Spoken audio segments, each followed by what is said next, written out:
Washington, calling for the end of a two-decade war that saw 775,000 American troops serve and 2,300 killed. President Joe Biden on Wednesday announced all U.S. forces will withdraw from Afghanistan by September 11, the 20-year anniversary of the 9/11 attacks that triggered the conflict.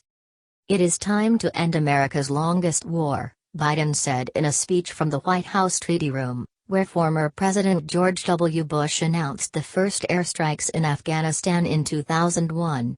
"It is time for American troops to come home."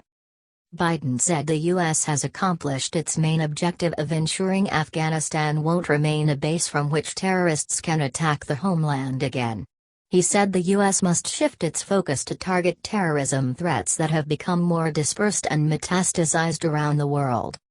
"We delivered justice to bin Laden a decade ago, and we've stayed in Afghanistan a decade since then," Biden said, referring to the 2011 killing of Osama bin Laden, the one-time leader of the al-Qaeda terrorist network.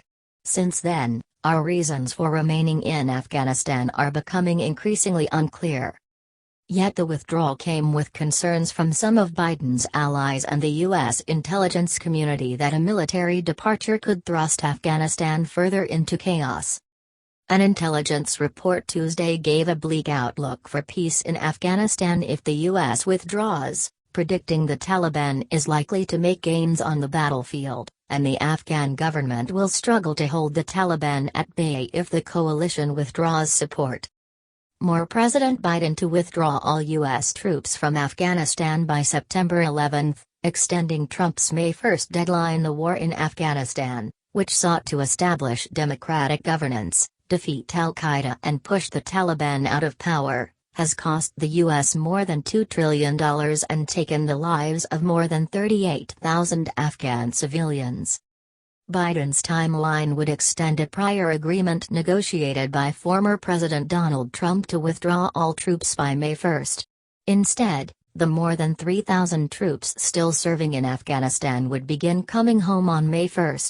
At the height of the war in 2011, 98,000 U.S. troops were deployed in Afghanistan before a steady decline over the last decade. "I am now the fourth American president to preside over an American troop presence in Afghanistan, 2 Republicans, 2 Democrats," Biden said.